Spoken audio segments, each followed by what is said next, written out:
one of our favorite guests. It's Max Farrell. He's the CEO of Workhound, and we're talking about how to use feedback and navigate difficult times. Max, how are you doing this morning? So nice right now. How are y'all? We are doing good. We are. Max, it's always a pleasure to have you on in the morning. So let's jump into it. How are you utilizing feedback and really kind of navigating some potentially difficult times? Yeah, so with as a little background on Workhound, we are a real-time feedback platform. And so we help companies understand what are their front lines wishing and wanting and thinking and feeling, and give them the tools to take action on those issues so they retain some of those people so before they walk out the door, but also they can make better business decisions on understanding the trends and what their people are saying. And so what we're starting to see right now, and what we have been seeing in the industry over the past couple of years, is that there's a lot of change happening. People are dealing with COVID. There's a lot of merger and acquisition activity happening right now. And so companies are trying to figure out, how do we make sure to keep our team calm and consistent through what some people may feel are turbulent times of change. And so as we see some of this M&A activity happening, one of the things that's been really beneficial for these organizations is taking the time to set up ways to capture feedback from their people before the M&A, so that during it, when it happens, they're able to understand, where are we missing the mark in our communication? Because there's a lot of change happening at once. It was a big secret for, let's say, months, and then finally it's out the door. And now they're really trying to make sure people share, hey, we're doing this in the best interest of our people, and feedback's a great place to start on that. I'm curious what the best ways are to collect feedback that you think in this industry. So for, my opinion is that you have to start with open-ended feedback. There's a lot of people out there focus on surveys, but surveys create bias.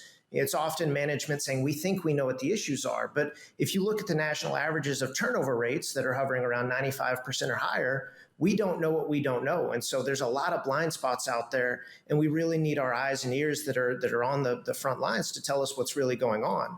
So first and foremost, it's making it where it's open-ended feedback. The second thing that is really important is having an option for capturing anonymous feedback. The really unfortunate thing in this industry is that there is a fear of retaliation that's out there. And it may be nothing that a current company's done with a driver or a team member that they're working with, but another company could have burned a bridge. And because of that sour taste, that person may be scared to share the honest insights. And if companies aren't getting honest feedback, then that feedback's not very helpful. So those are two of the biggest things, is embracing anonymous feedback and making sure you're capturing that open-ended feedback. And Max, one of the things that you mentioned earlier that I think is huge, of course, is when companies are undergoing mergers and acquisitions. It seems like really being able to do that smoothly and transition, especially with different, merging of company cultures, is going to be really a make or break that sometimes gets overlooked. Another big thing that I love about Workhound is the focus on those on the front lines. Can you talk to and explain why you do focus on some of those frontline individuals compared to a lot of other organizations that might overlook them? Yeah, when we started the company, we saw that turnover's high in industries like trucking. A lot of people quit because they don't feel respected and they don't feel like they have a voice. And historically, the only options have been exit interviews or annual surveys. So it's either too late or too slow for a company to do something about it. And you're spot on. There's all these tools out there that focus on knowledge workers, but there's not a lot for the folks that are out there in the distributed workforce like trucking to be able to understand the issues of what these people are experiencing. And so not only are people, the silent majority, just walking away without a company having the opportunity to address it before they quit, but also there's this gold mine of insights that these people have out there. And so in trucking specifically, we have all this data around telematics and truck data and the e-log data, and CFOs are using spreadsheet data. And so for us, the question we have to ask is, why aren't we using people data to make these people decisions? And so that's where a tool like Workhound comes into play, because you're able to take your people's feedback and take action on it. Do you think more companies are getting into this, accepting feedback and finding ways to hear their employees out, or is that something that you think is growing more so? Absolutely. What's been really inspiring to see over the past few years is more companies are starting to embrace having a culture of curiosity. Instead of saying, this is the way things are at our company, they're really saying, how do we understand what our people are wanting, and let's make sure to start making some changes based on what they say, because our people are the ones that drive our revenue inside the company. And it's for so long in trucking, we've had companies focus on filling the top of this leaky bucket, thinking that recruiting is going to solve their retention woes. But we all see the labor shortage challenges right now. And especially when it comes to skilled, experienced professional drivers, there's a challenge in getting great people to join teams. There's a lot of empty trucks against fences. And so companies are starting to ask the question, how do we patch up this leaky bucket?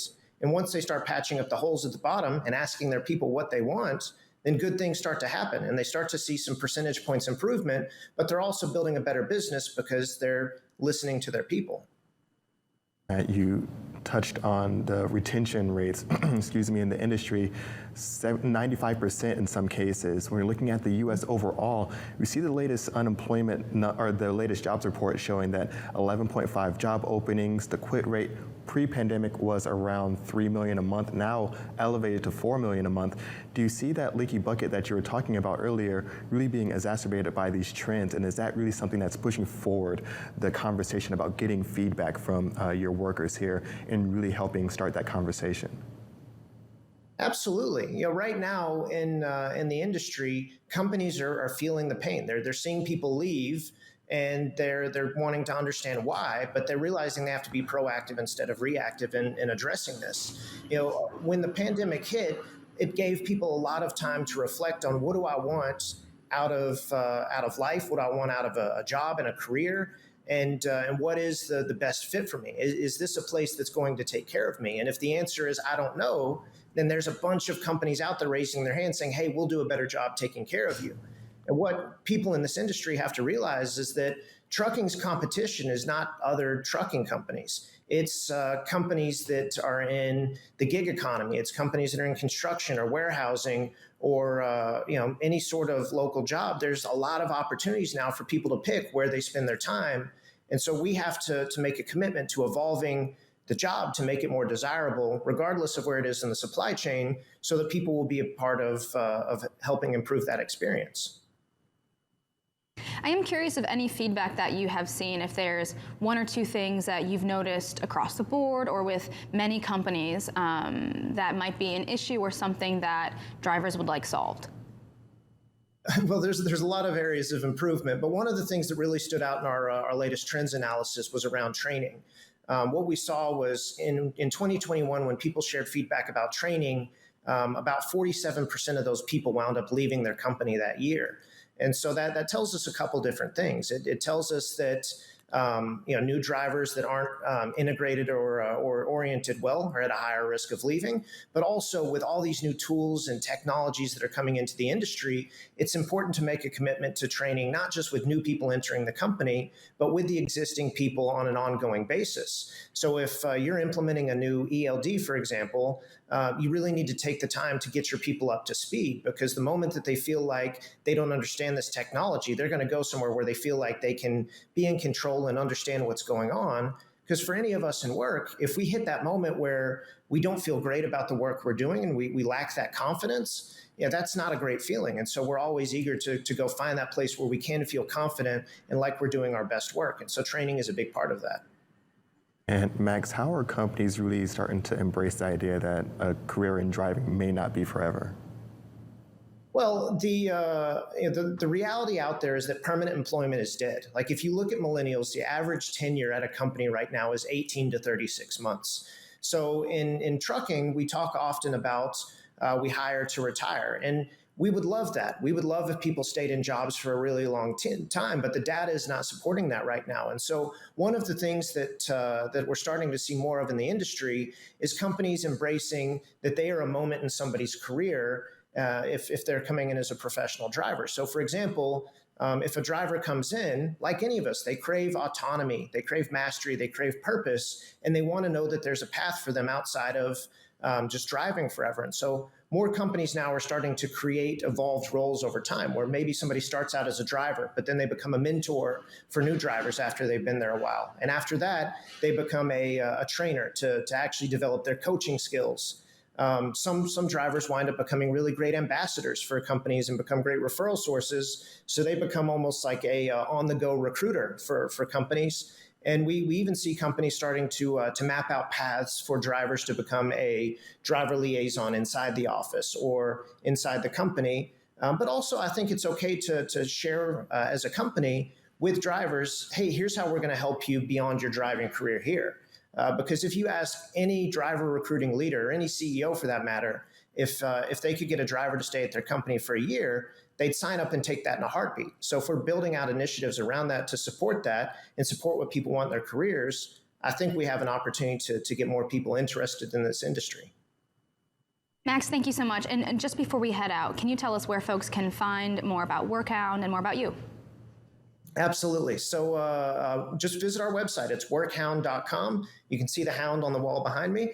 We'd love to have the opportunity for you to read through our case studies, blogs, our ebooks on the website. And of course, our team would be happy to talk with you more about driver and workforce retention strategies. But it's always great to chat with you all. Awesome. Max, thanks so much for joining us this morning. And for everyone